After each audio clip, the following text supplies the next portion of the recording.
Hi, welcome to Get Used to It. I'm Sheila Kuehl, and as I do on all these shows, I'm going to be your host or hostess or guide or, I don't know, something Dante-esque, taking you through all the circles of wherever we go.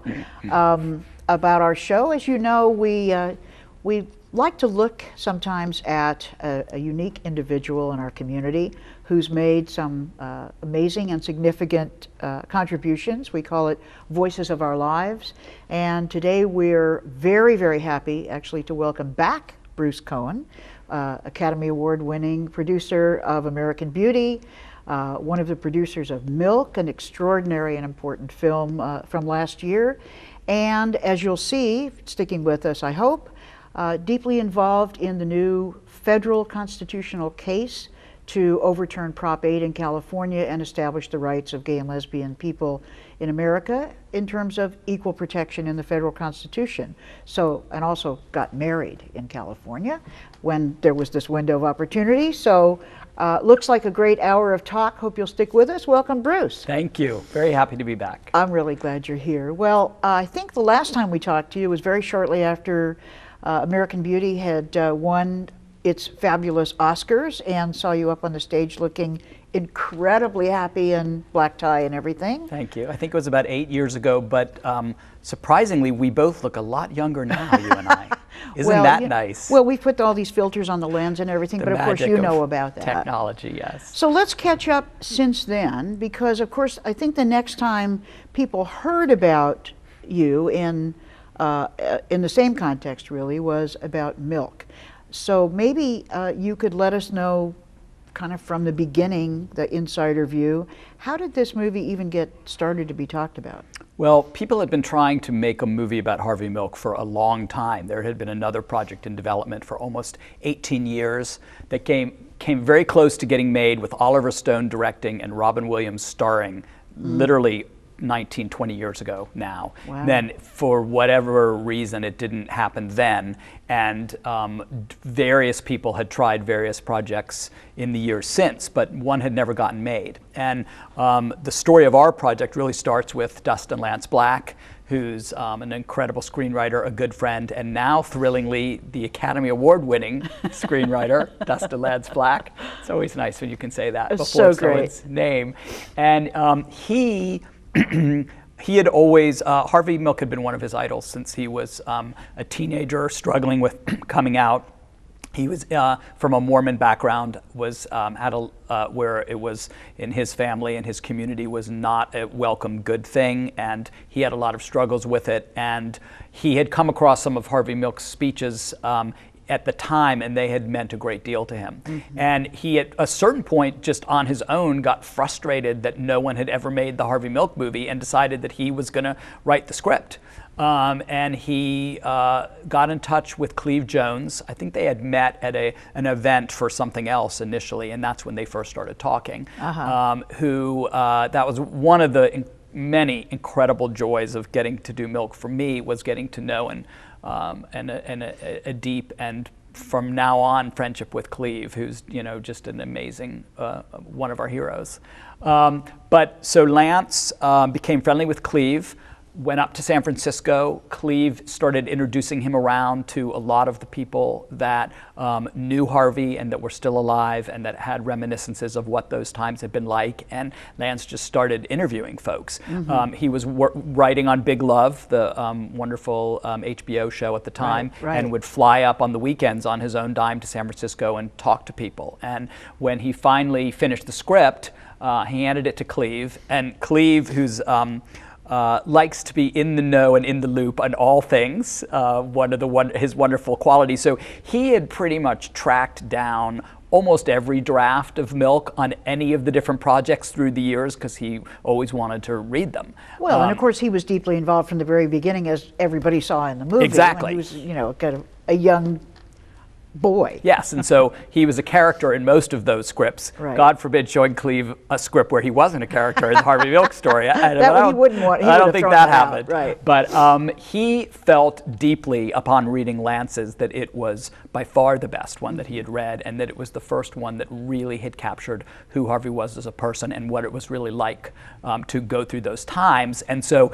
he said to Lance, I love this. Can I show it to a friend of mine? I want him to direct it. And Lance rolled his eyes thinking, oh my God, now I have to have Kuehl's friend direct this movie. Well, what have I done? Well, and you would too. I mean, even as a producer, you would say, well, I've got this friend, and whether it's a writer or director or whatever. You never want to hear, I have this friend in this business, especially really. from someone who's deeply engaged in the, in the work. Exactly, but all rules have an exception, and Lance said, who's your friend? And Kuehl said, Gus Van Sant is my friend. And Lance said, oh, well, and Lance said, please. And actually, Gus was going to direct one of the other versions shortly after Oliver, years and years and years ago. That's where he had met Kuehl, and they had remained friends all of these years. So is that how Gus himself had gotten interested in maybe doing a film about Harvey Milk? Yes, Gus had been interested 18 years ago.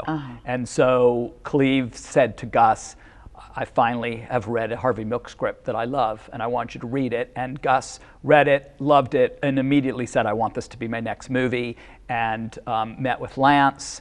And at that point, Lance didn't have a producer. And fortunately and brilliantly, Lance has been good friends with my partner, Dan Jinks, and for years, and I'd known him. And so he called us up and said, I've got this Harvey Milk story, and Gus wants to direct it. Would you guys read the script? And we read the script and felt the same way. I mean, for me, having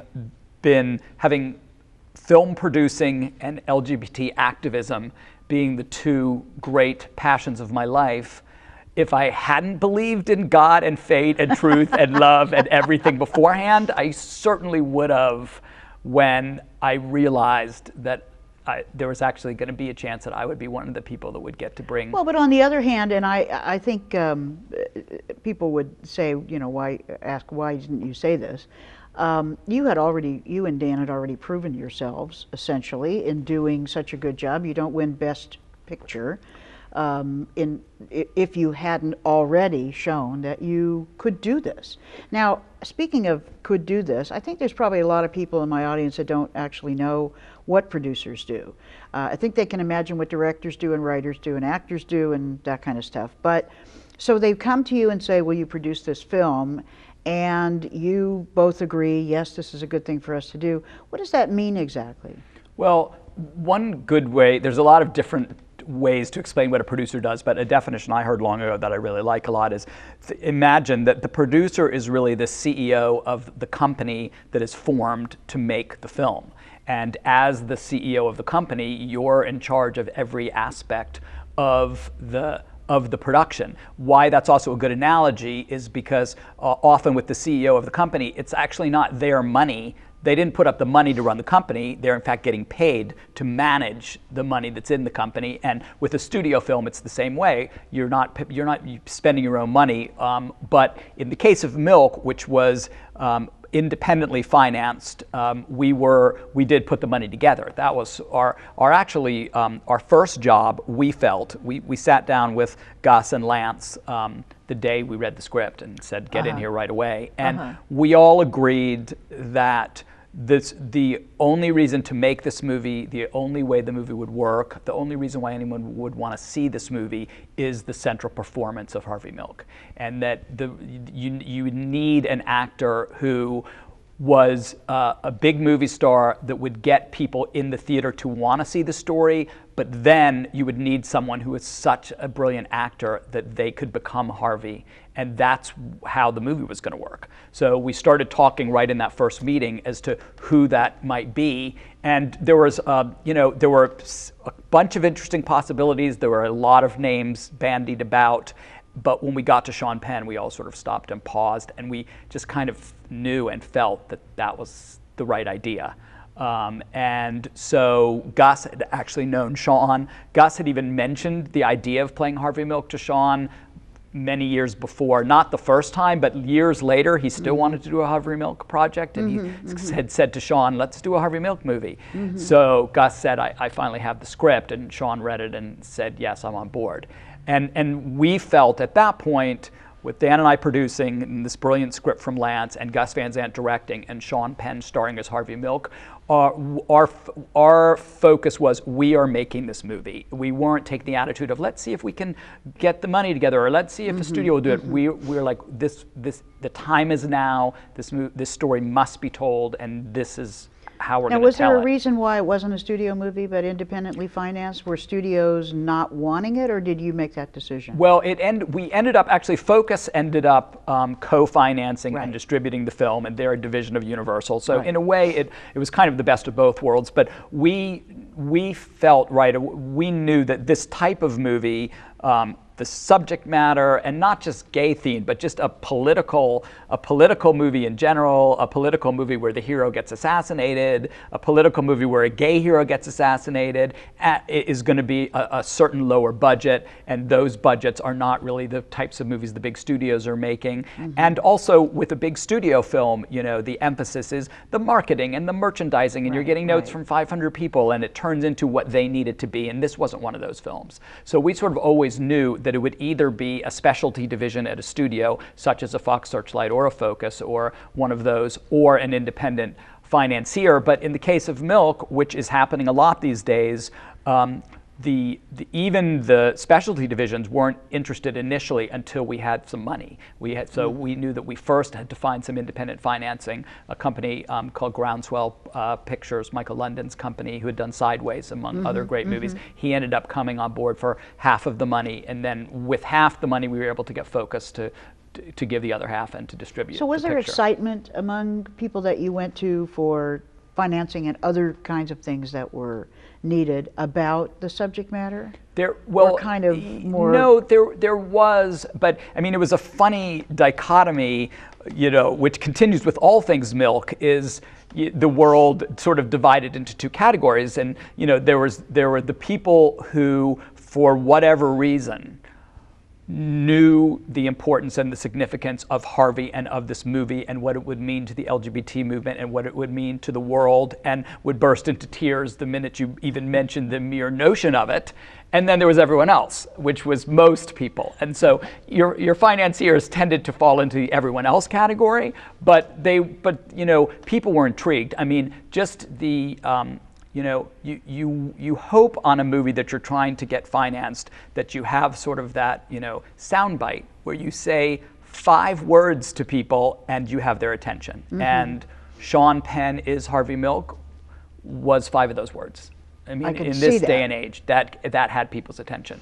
And what was it like for you as you start production? You've got Sean Penn, you've got the writer and director, everything is starting.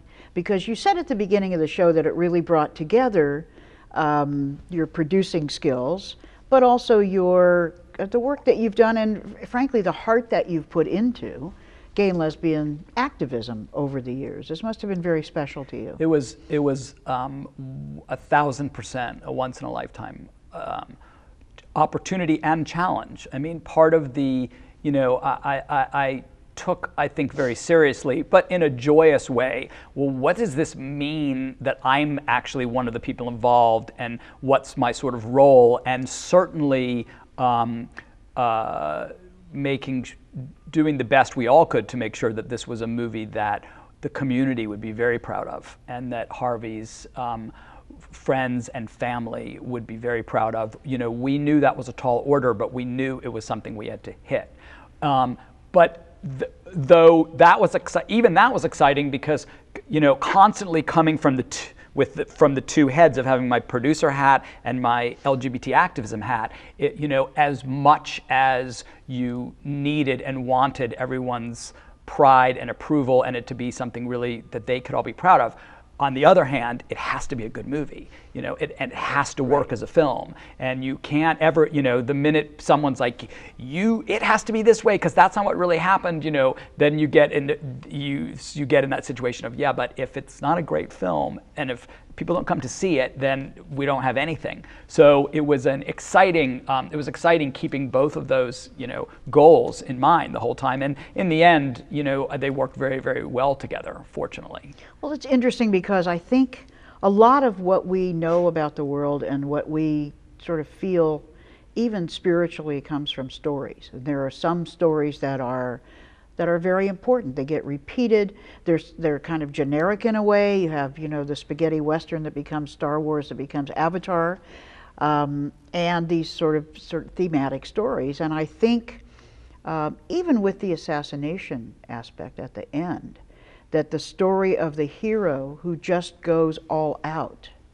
for what he believes, and even the hero that doesn't set out to be the hero, you know, has The greatness reluctant thrust hero, we upon call him, that as in it were. film development Because speak. not starting until he was 40, I guess, to even become an activist, it's, you know, it was a very sort of basic tale for us. And I think for the gay and lesbian community to feel that we had the story of the reluctant hero who becomes a hero and unfortunately is sacrificed.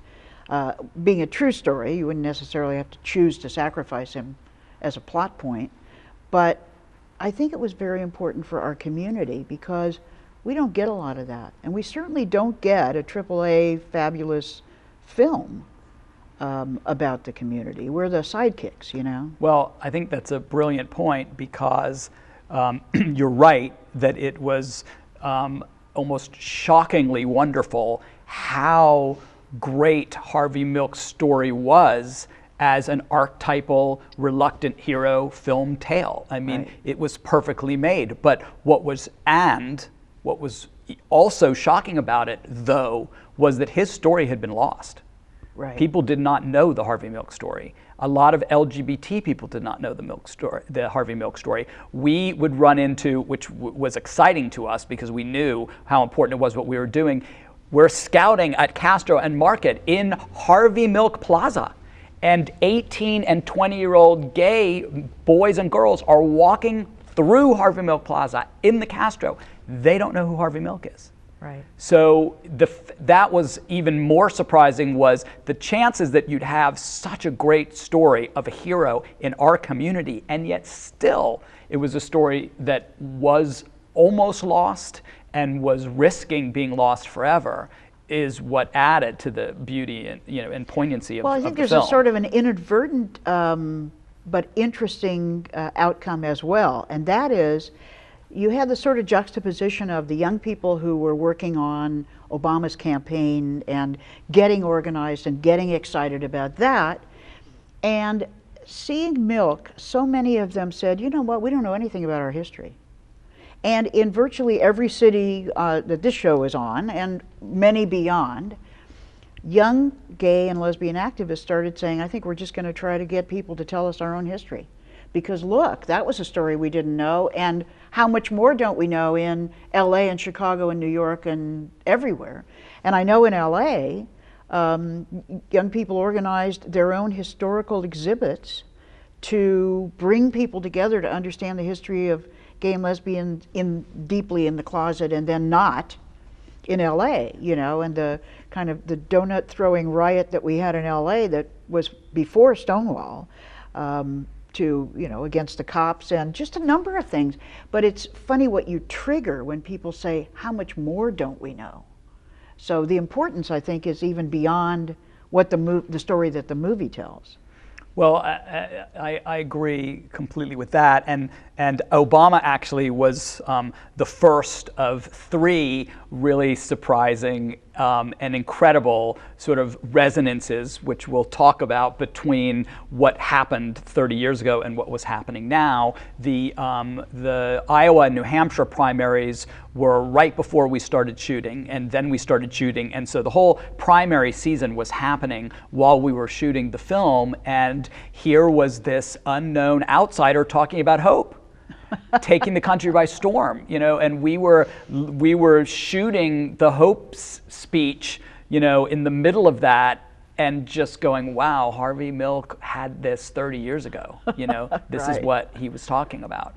You know, certainly to it really crept into kind of the zeitgeist of the filming of, you know, Obama and what was going on and where the country was heading, and that it was just a very sort of exciting moment of history repeating itself. Well, another really basic element of the film had to do with Prop 6, about which a lot of people don't know, can you say a little bit about what Prop 6 was, just to remind people, and kind of Harvey's involvement with it? Well, Prop 6 was an anti-gay initiative that was put on the ballot by a group of right-wing fanatics in California in 1978 that was going to fire all gay teachers from the public school system, and even went further that it was going to fire teachers and administrators who were known associates and agreed to associate with the gay school teachers. So it was just a horrifying,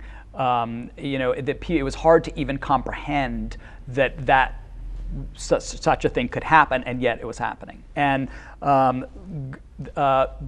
obviously and clearly, the LGBT community has not had a good record at the ballot box. I mean, we're so keen and aware of it now, how we almost always lose those initiatives. You know, over the hundreds of initiatives in different states, you can count on your hands the ones that we've actually won, and Harvey won.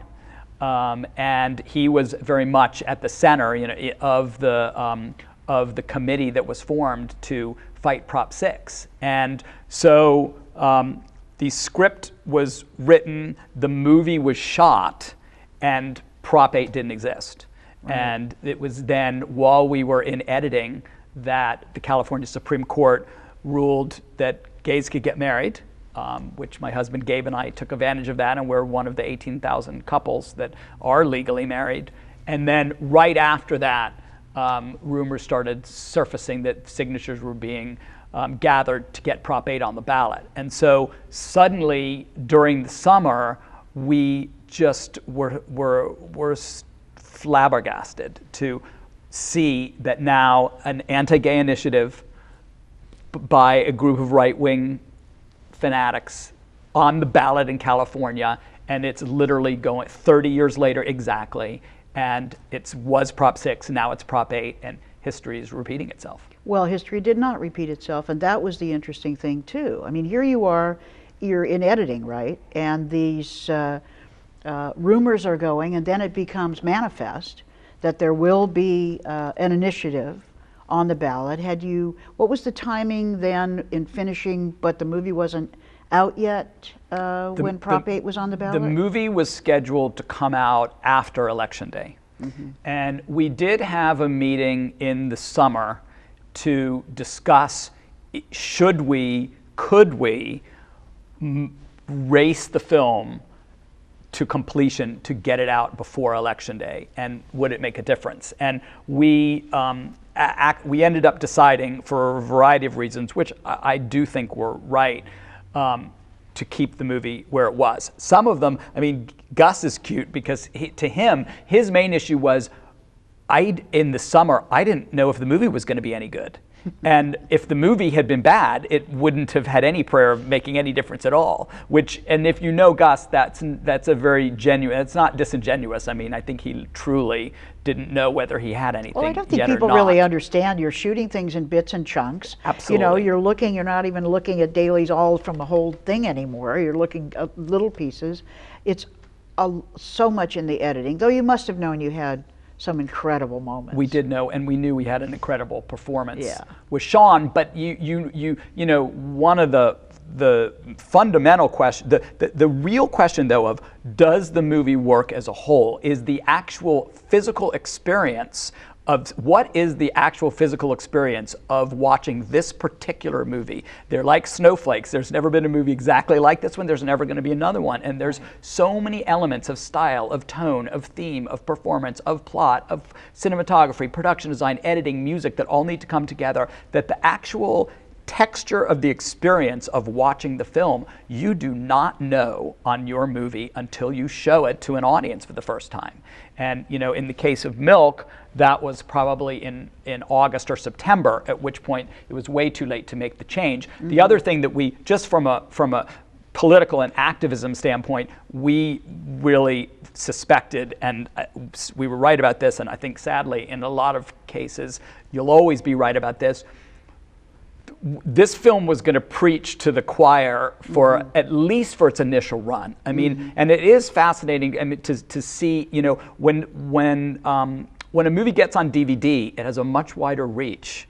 And when it's on television, when it's on HBO, then people really can see it they don't have to choose it. They're just sitting at home and it comes on their TV screen and it's not costing them anything, and maybe they'll watch a gay movie if they're someone who was going to vote yes on 8. Because that was the question. We weren't worried about reaching the no on 8 people. We were worried about we needed to reach the yes on 8 people. Right. And our feeling was, it's going to take months from the time the movie comes out, and it would take a Academy Award-winning performance from Sean Penn and Lance winning and all this publicity, and then it comes out on DVD, and people hear from their neighbors and friends, and you really should check this out. Maybe then people who would be inclined to vote yes on 8 might start to see the movie, and I think they have. But if we had opened in October, it wouldn't have. I think you're right. I mean, I think that I think people were a little surprised at the numbers in the Midwest, because I thought they were a little higher than people expected. And no one was quite sure why that was, although they weren't quite sure why Iowa said okay to gay marriage either. So we may just not understand the Midwest. But you must have been very disappointed in November of 2008 at what happened with Prop 8. And here you have a film that's coming out that in a way looks like, this is just me talking, you guys must have done something wrong, because look, we won Prop 6. And many years ago, when we didn't even have all these people with us. Although the film was already made, it was already cut, it was already written and acted, so it wasn't made to say, look, you made a mistake. Right. But the timing was an indictment, I think, of the campaign. And I do wish that I kicked myself, because I have no regrets that the movie came out after the election. But I do regret that it didn't occur to us to take the unfinished print of the film in August, which we had, and sit everyone involved in the No on 8 campaign across the state down in a room and show them the movie. Because Harvey had some lessons for the campaign. Right. Harvey was saying, you've got to show gay people. Harvey was saying, you've got to get out and reach one by one. You've got to come out. You've got to tell your stories. Harvey was saying, you can't preach to the choir. You've got to build the bridges. He was saying that, and he did that. And the playbook, was in the movie to beat Prop 6 and to beat Prop 8. So that. Of course, hindsight is always 20/20, as they say. But and I don't know who would have shown up and who would have said, oh my God, we never would have thought of that. Let's change what we're doing in the campaign. It was so precious in so many ways, and so sort of fragile coalitions were forming, et cetera. So who knows? But I do understand next time, if we have something that comments on something that's happening, maybe we'll just take the risk. Yeah. And speaking of taking the risk, there was, this transition is interesting to me, and that is the transition from Prop 8 passes, the film comes out, very well reviewed, lots of good nominations, everything on the artistic side, and I think money side, going very well. But something must have been nagging at you, Bruce, that led you to the next piece, which is this case to overturn Prop 8? Well, when I first saw the film, Gus showed us his cut for the first time. Because of my political background, and that has been my passion and my love, I think the scene that really moved me the most in the movie, and continued to move me every time I saw the movie, was the victory night scene, when they're waiting and they think they've lost, and Harvey gets the news that he's on the phone with LA, and he's confused because they're telling him that they've won Los Angeles, and then they realize that they've won. And I burst into tears when I saw that the first time in the summer, because it was so powerful and beautiful. And that's my idea of a good time, is winning an important political election that means something. To me, that's like a Super Bowl or an Oscars or whatever. And so we did decide specifically because of the election, as we were talking about all of this, Gus and Dan and I and Lance and Cleve and Focus, we said, okay, the movie's not opening after the election, but let's do the world premiere in San Francisco the week before the election. It was a month before the movie was going to come out, which is very unusual to do the premiere so far in advance. Right. And let's get everyone who worked with Harvey, who knew him, who has fought for all these years, the people on the campaign, and Gavin Newsom was the chair of the evening. And let's, at the very least, rally the troops, get out the vote, get the excitement up. And so that evening, that was an extraordinary evening, because it did turn out that we feel like pretty much everyone that Harvey touched who is still alive and that he worked with was in that room. And so, which is of course also our toughest audience. Right. But getting to that scene that night, where we were a week away from, I think literally, because I think it was a Tuesday night and election night was the following Tuesday, 7 days away from our fate. And by that point, I was very involved with the campaign. I was the LA finance chair, and we had done this huge benefit at Ron Burkle's house, which had raised like $5 million.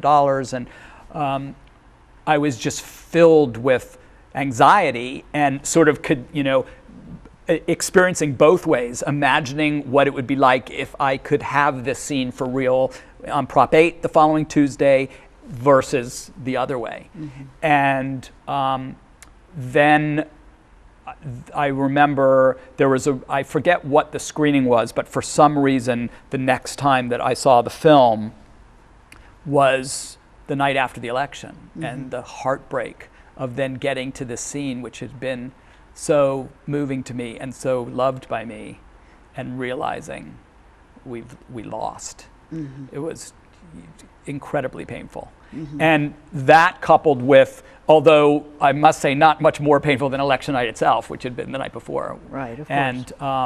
And Chad Griffin, who is a brilliant political consultant. We'd become good friends. We have become political partners in crime. We actually both were supporting Hillary initially and had done a lot of work for the Hillary campaign, and then switched over immediately and did a lot of work for the Obama campaign. And Chad's partner in his political consulting company, Christina Shockey, we had done the Burkle event together for Prop 8. And so we had said, let's go up to San Francisco, and that's where Prop 8 headquarters is going to be, and spend election night there. And we had a room at the St. Regis, which is where not the St. Regis, the Westin, St. Francis, where the election night parties were going to be. And there was about 6 of us in the room, and Mayor Newsom actually came by to watch with us. So there was like 8 of us in the room, and which was incredibly historic. I mean, Gavin is the hero of the movement. He dared to go where no one had gone. He was the one who introduced marriage to the world, and being there with him, and at 11 p.m., 8 p.m. California time,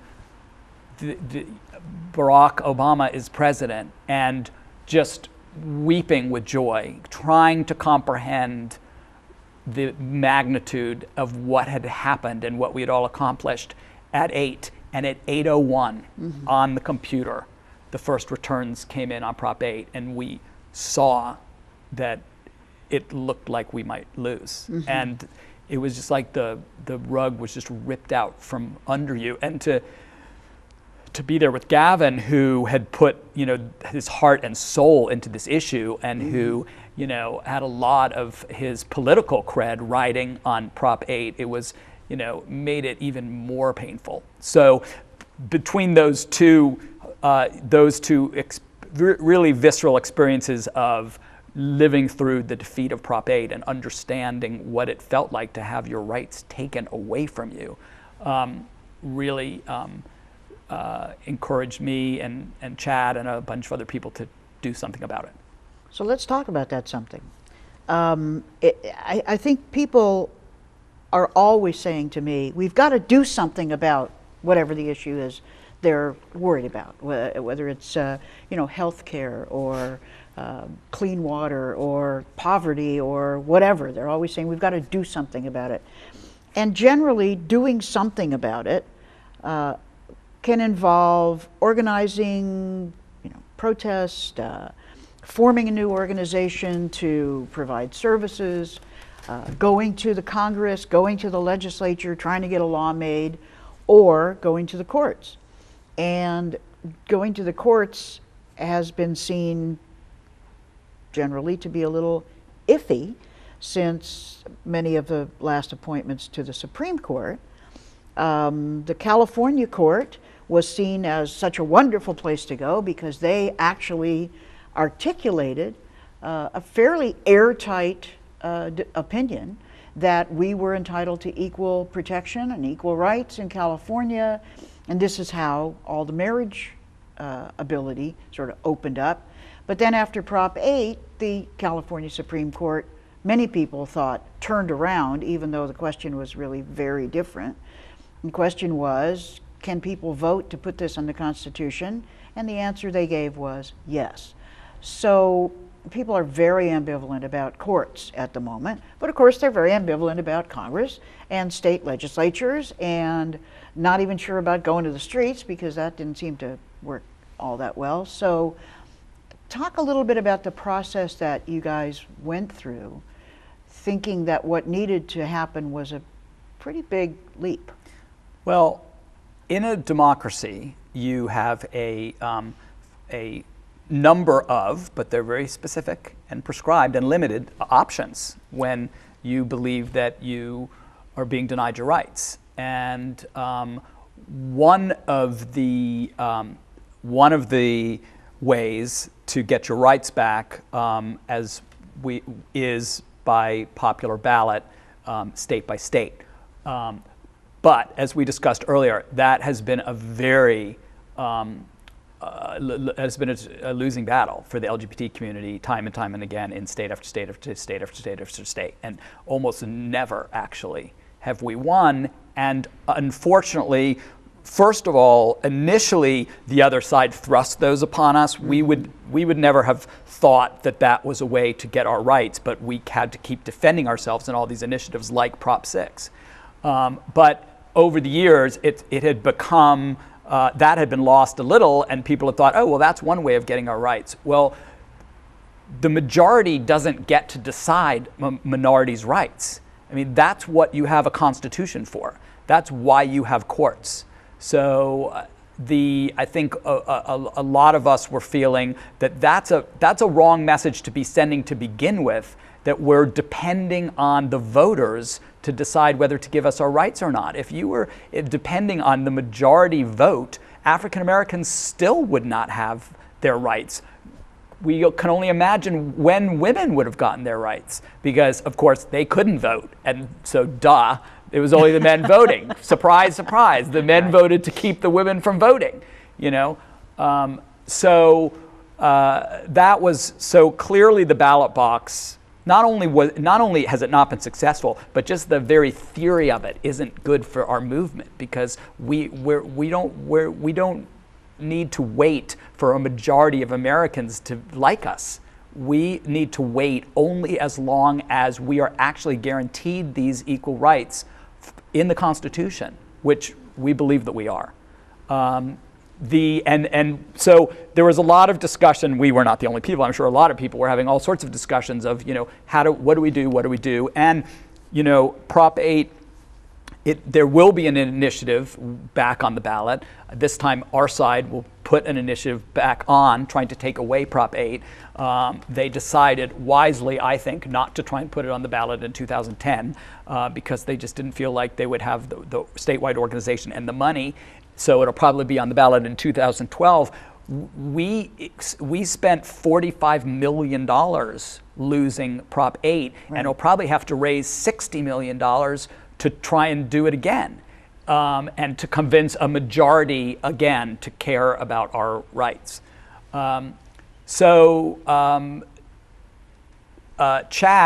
one of the people that he works with in the political world is Rob Reiner, who's just been another incredible hero to the liberal community and the LGBT community for years. And he actually, Rob's wife Michelle, they actually heard a rumor through a friend of theirs that Ted Olson might be on our side of the same-sex marriage debate. And that was incredibly surprising to them, because for those of you who don't know, Ted Olson is one of the most respected and best trial lawyers in the country, but he's a conservative lifelong.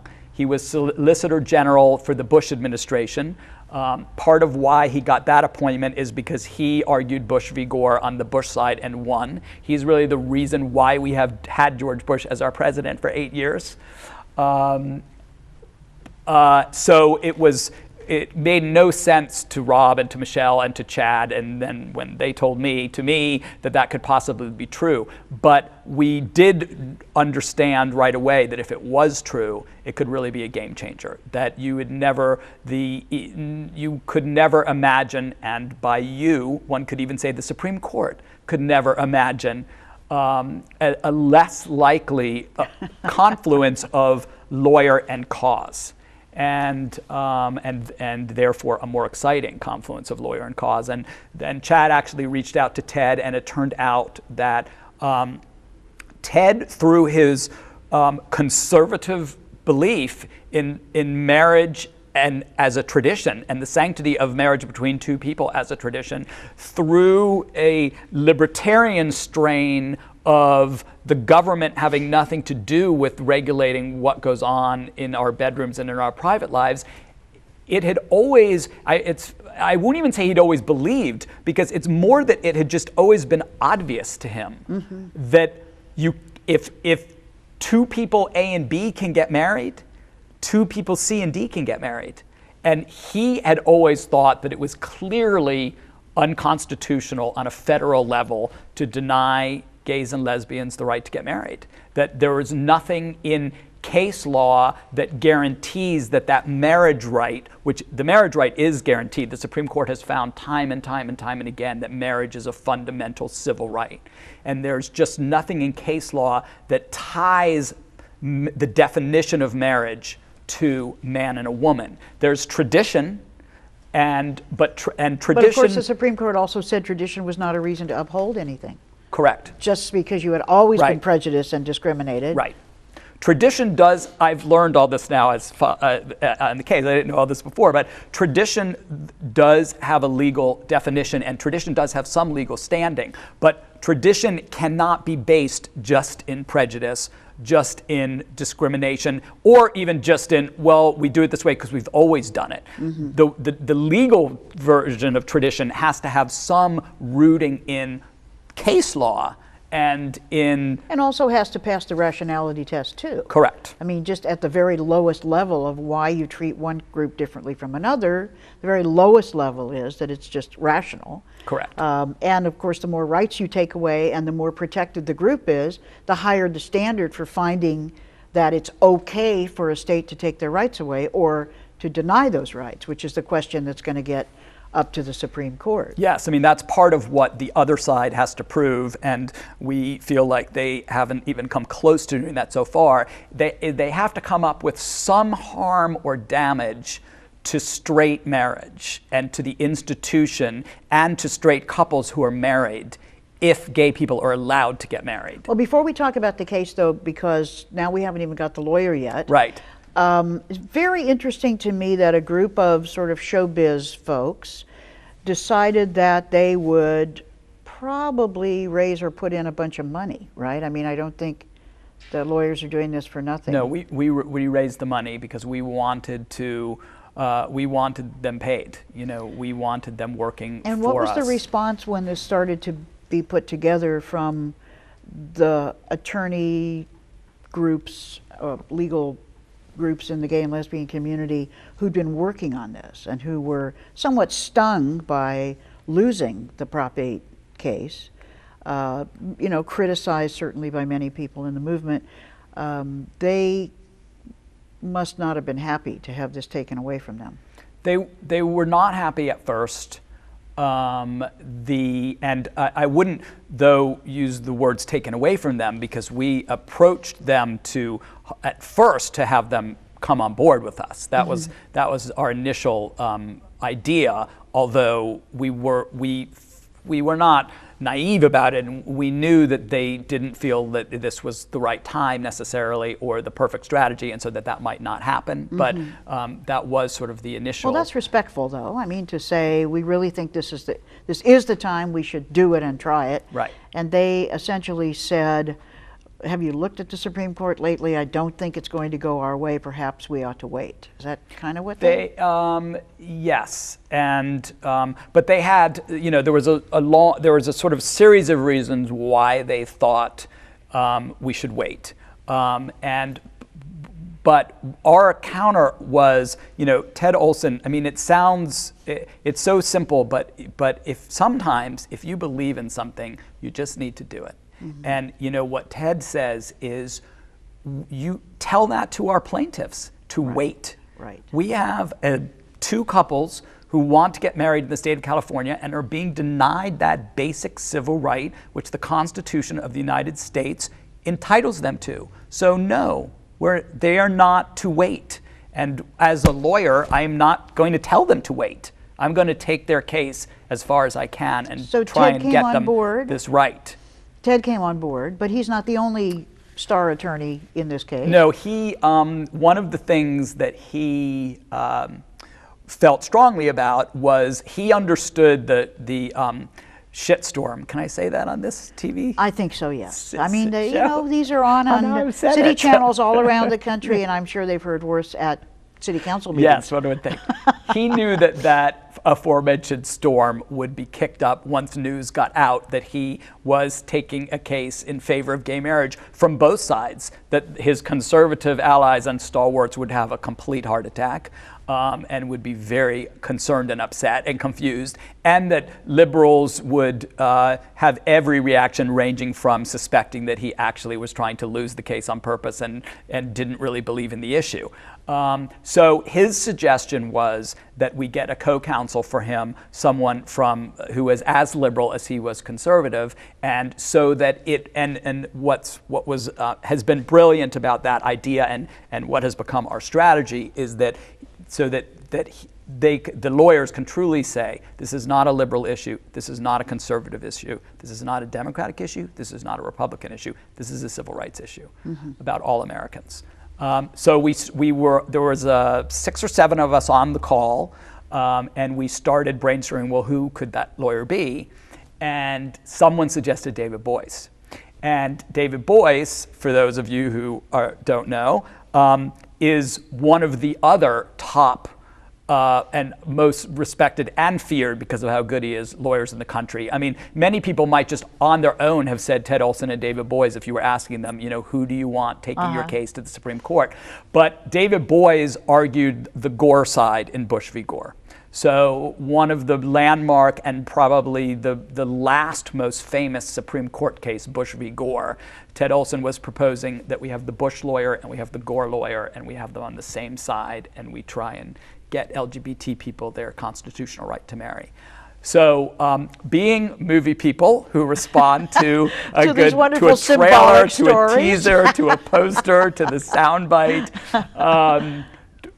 together again on a good cause. Exactly. We knew right the minute that name came up on the call, there was just silence because everyone was thinking, "Oh would my he do God, that would be magnificent." And Ted Olson actually knows David Boies well. They actually are friendly, which was kind of a little dirty little secret. And called him up, and David said yes right away on the phone. He said, "I'm in." And so that's how we assembled our version of the LGBT Dream Team, Ted Olson and David Boies, to take the case. Well, it's a little bit of a heart stopper, I think, even thinking about it, because people looking at even recent United States Supreme Court decisions on other issues sort of have to wonder, I guess the basic question that people say is, should you take a case to the Supreme Court if you're not sure of winning?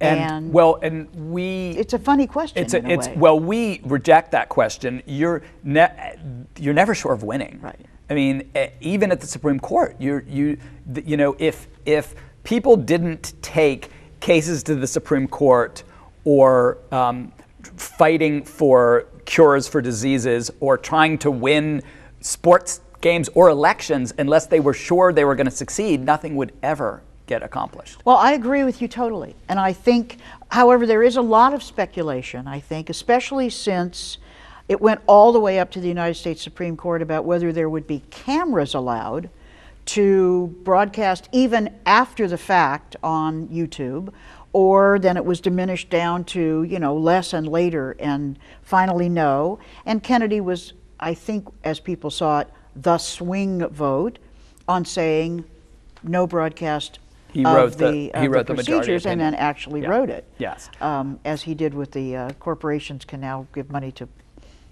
elections Right. opinion.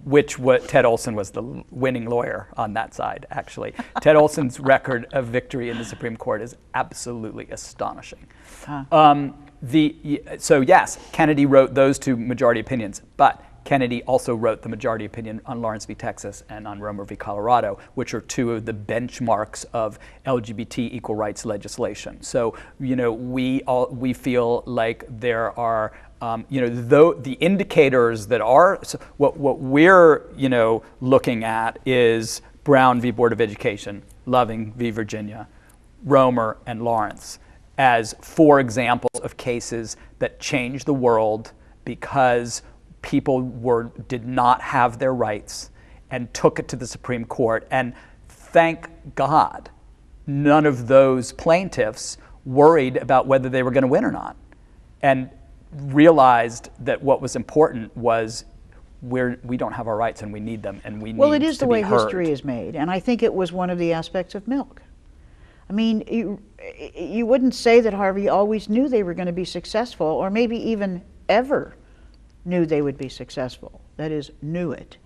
And that, I think, is also what has resonated with so many young people, although with Obama winning, I think a lot of them got the sense that if you just put a lot of energy out, you're going to win.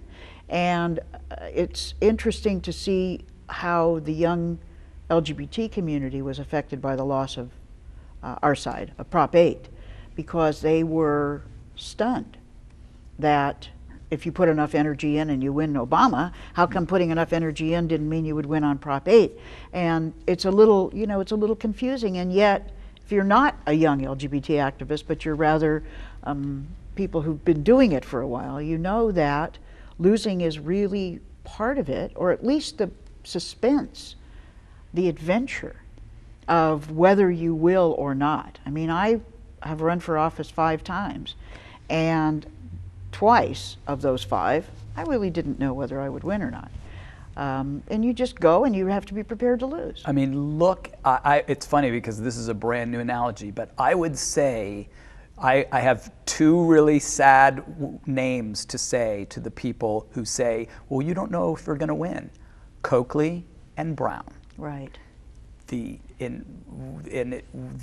significance of that election is hard to overestimate.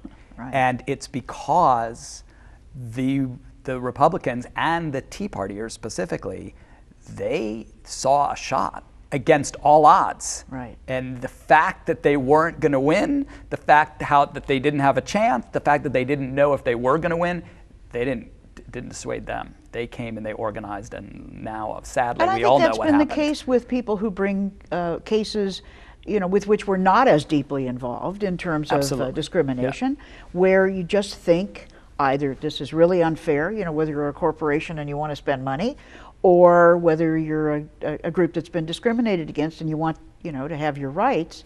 I think I have agreed from the very beginning, this is worth the shot, and having these 2 attorneys, I think, lends an interesting kind of dramatic flair, but also a lot of talent to it. I mean, it must have frozen the socks of the other side, who really doesn't exhibit that kind of legal talent. And, no.